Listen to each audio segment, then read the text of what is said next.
somebody said, oh, which field is it in this year? Well, okay, how long have you had them? He said, well, we've been having them since just after the war in different fields all over our farm. So that was a nice one to get. Yes. So you see that they do go back a long way. I do believe that crop circles go back a lot longer than human attachment of the recent nature. I think that crop circles may be connected to wind vortices and plasmas and things like this. Early stuff, but I don't tend to think they're the ones that are the complex shapes that you're getting these days, highly complex shapes. They tend to be the simpler stuff. I could be wrong, but you know, you're talking, you know, things that maybe at a push you could kind of explain with, you know, yeah, well, I've got vortices theories. Sorry? I've got them from 6 inches upwards. That the ones that bent off at a certain height. Yeah. Spun around to the ground, 6 inches across. You can only see it from the air. That's right. How I started. Yeah. And there's a lot of up inside after that, and they're in the middle, right between tram lines. Yes. Dead centre. Mm. Matthew, I think we owe an explanation to people who may not be totally aware of what we have here. We got into questions and answers a bit earlier than we intended. Okay. But we must respect what we have here is Mr. Rusty Taylor, who without doubt is one of the greatest living legends of crop circle research. He's a pilot, he's a photographer, he's a writer, and God bless him, he's done really well to be here tonight and talk to Matthew. So thanks, Russell. No. Is that bonkers or bunkers? Yes. What we'll do is, if I can hold back questions to say the end, and it might enable me to zip through a bit, what I'll do is I'll maybe talk for another 10 minutes, and then we can have a little break. I can finish up, and we can ask some questions, because I don't want to keep you here when you maybe want to have a drink and some other things that we won't mention. So, some snuff. What am I doing? Some snuff. Yeah. I'm actually referring to the toilet, but isn't it? Okay, bunkers. I became interested in bunkers because of my reading about Rudloe Manor, which is an RAF base near Corsham, and they investigated UFOs, according to Timothy Good and sources at the MOD, who had kind of tipped off Timothy Good that this was the place to be looking for the people that were actually going out doing the investigations for the Ministry of Defence. So I went down there, looking around the edges of the base and this sort of stuff, and I was looking for people to talk to, the locals, and I was thinking, well, they might be able to sort of tell me some stories about the UFOs. And what I got is I got diverted completely off on a different track, because everyone said, yeah, it's a really interesting base, isn't it? And all the bunkers, and I'm like, bunkers? Yeah, you know, the government will be down there in the war, and if there's a Third World War, they'll all go down. I'm like, oh, you know, it's hearing this from various people, and I thought, yeah, there's quite an interesting thing here. You've got this supposed bunker for the royal family and Parliament, which it wasn't actually known really whether or not it was active or not. Subsequently, they say that it's deactivated now, but I'm actually looking at the... yes, this is the information we got from the Public Records Office. I actually did some research into government documents. Public Records Office has all the archive files for the military that they want you to see. They won't have the files that they destroy because they, you know, want to keep things covered up. But certain things that they, you know, don't mind being released, that will go in there on 30-year rules, 70-year rules, 100-year rules, and things. You think, well, what sort of secret have they got that, you know, you don't want anyone to know for 100 years? There's got to be something like, well, actually, we poisoned the water supply and we didn't tell you. That sort of stuff, yeah, which does go on. So they think, well, we better not tell them for 100 years, because it's been 100 years. They think, well, they wouldn't do that now, would they? You know, that's the type of thing that they don't want you knowing for 100 years. All this stuff is there in the files. And what we were looking for was UFO information and connections with Rudloe Manor.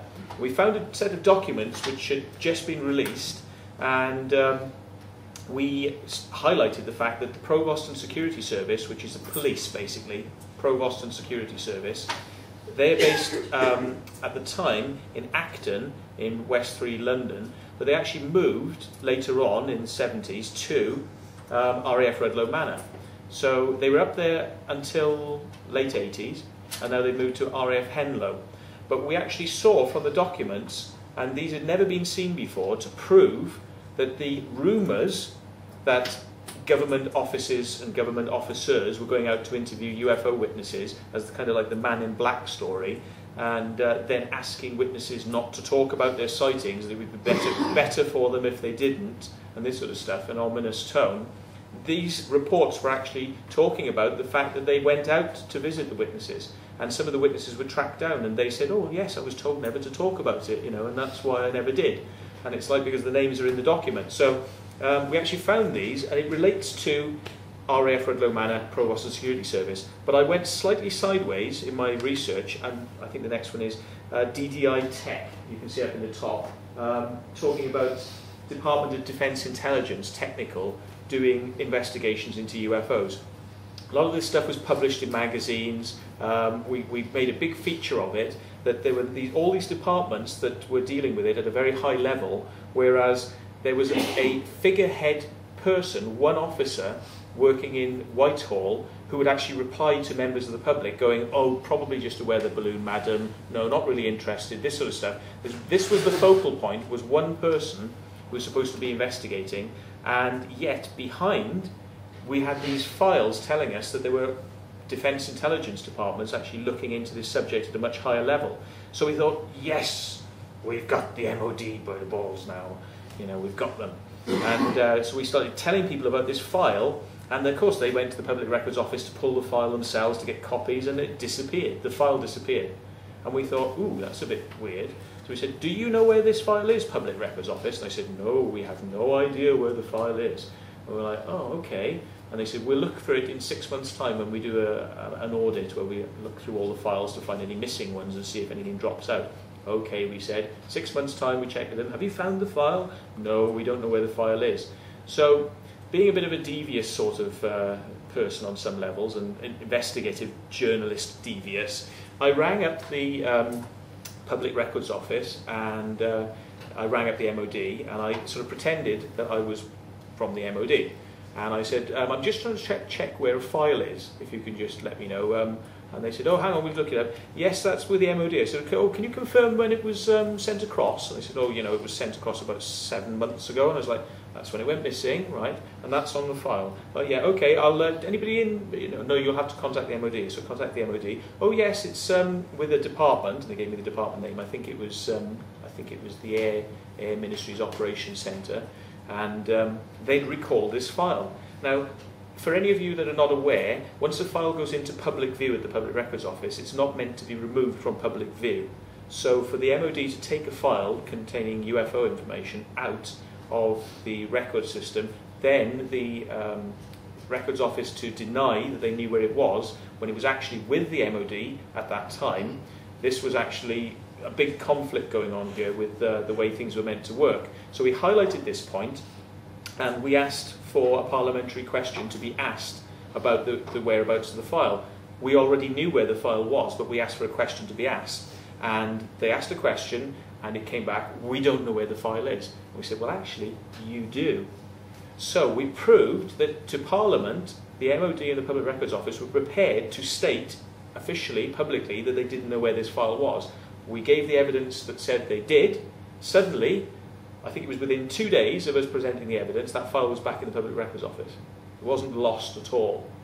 It was just removed from public view because it started naming these departments and features of these departments that were saying, actually, we do take a bit more of an interest than we ever told you, at a much higher level than we ever said, and these are the departments that deal with it. I wonder whether this file was either released by mistake or whether somebody thought, I'll just shove that in there because that's going to get released, and if it gets released then somebody's going to know what they want to know. So it might have been a planned release, it might have been a sort of an accident, but either way we got the file back, and it was to do with Rudloe Manor. And Chris Fowler, a friend of mine from Cardiff, he actually wrote to the Ministry of Defence regularly to check, you know, certain things, and eventually he got an admission that